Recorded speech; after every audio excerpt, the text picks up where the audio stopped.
Buenas tardes, Víctor. Te vamos a presentar nuestro trabajo sobre el fraude de ley y para ello vamos a poner un ejemplo, un caso práctico, en vez de volver a repetir lo que ya te hemos explicado en el trabajo escrito. Primero voy a hacer una breve introducción de lo que es el fraude de ley que va a dar pie al caso práctico que voy a explicar. Entonces, para entender bien lo que es el fraude de ley hay que primero distinguir entre dos conceptos básicos, que son las normas imperativas y las normas dispositivas. Las normas imperativas son aquellas en las que lo establecido tiene que ser cumplido, aunque las partes no estén de acuerdo. Es una ley que se tiene que aplicar ocurra lo que ocurra, que son, por ejemplo, las relativas a los derechos fundamentales o el derecho penal o el derecho tributario, que se tienen que aplicar y no hay posibilidad de eludirlas. Luego están las normas dispositivas, que son aquellas en las que las dos partes, si realizan un acuerdo y las dos están de acuerdo, pueden eludirse esas normas. Es decir, que, por ejemplo, si tienen un contrato dos individuos de 3 años, al cabo de un año pueden romper ese contrato si los dos están de acuerdo. El fraude de ley lo que es una técnica para eludir una norma imperativa que se te va a aplicar tratando de aplicar otra norma que no es la que se tendría que aplicar. Entonces, el Código Civil lo define de la siguiente manera en el artículo 6, apartado 4. Los actos realizados al amparo del texto de una norma que persigan un resultado prohibido por el ordenamiento jurídico o contrario a él se considerarán ejecutados en fraude de ley y no impedirán la debida aplicación de la norma que se hubiese tratado de eludir. Entonces, por lo tanto, el fraude de ley solo tiene sentido en normas imperativas, porque en las normas dispositivas ya habría un acuerdo de las dos partes y sería lícito para que no se aplique tal norma.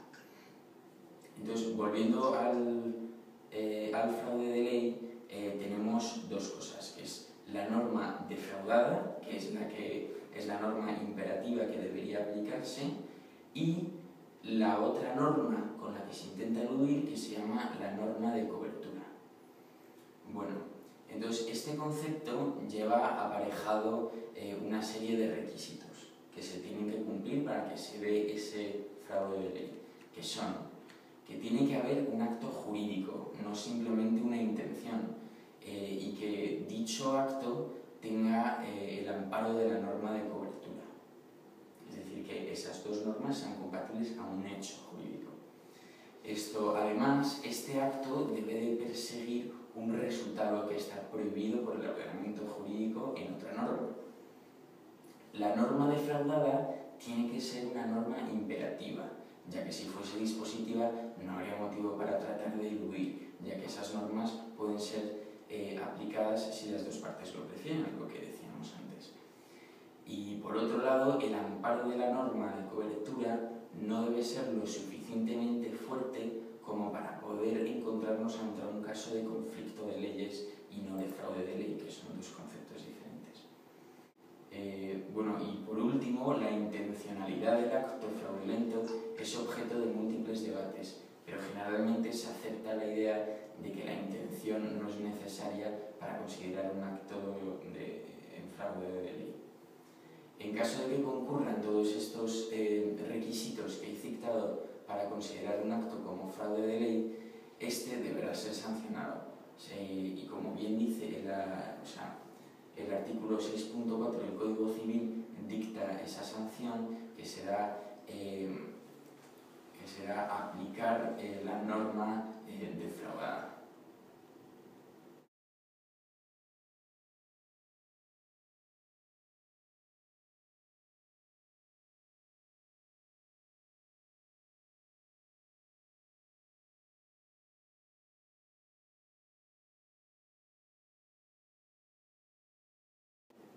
Ahora que hemos entendido bien lo que es un fraude de ley y sabemos cuáles son los requisitos, vamos a ver un caso práctico que hemos encontrado, que es el caso de Tradisa Logicauto.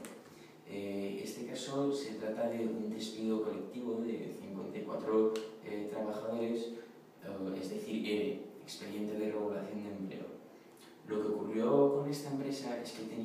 un proceso de despido de estos trabajadores y fue paralizado en un momento dado porque la empresa vio que iba a aplicarse dentro de poco la nueva reforma laboral, que iba a ser más flexible y más fácil con el despido.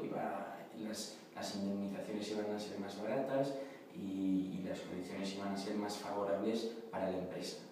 Con lo cual, paralizaron este proceso de despido para retomarlo cuando estuviese en vigor la nueva regla.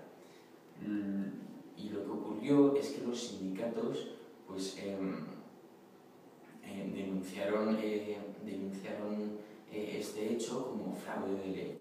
Esta denuncia de los sindicatos llegó al Tribunal Supremo de última instancia y la sentencia final de ese juicio fue ateniéndose al artículo 6.4 del Código Civil, que dispone que los actos realizados al amparo del texto de una norma que persigan un resultado prohibido por el ordenamiento jurídico o contrario a él se considerarán ejecutados en fraude de ley y no impedirán la debida aplicación de la norma que se hubiese tratado de eludir.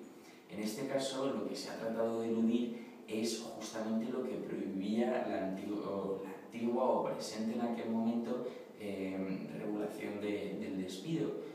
Y bueno, la intención es clara por parte de la empresa de abaratar esos costes, porque ya estaba encaminado el proceso de despido y ya se conocía que iba a salir una nueva ley más beneficiosa. Con lo cual podemos concluir que esto es un claro ejemplo de fraude de ley que ilustra bastante bien lo que hemos estado tratando de explicar. Así que muchas gracias y espero que le haya resultado interesante.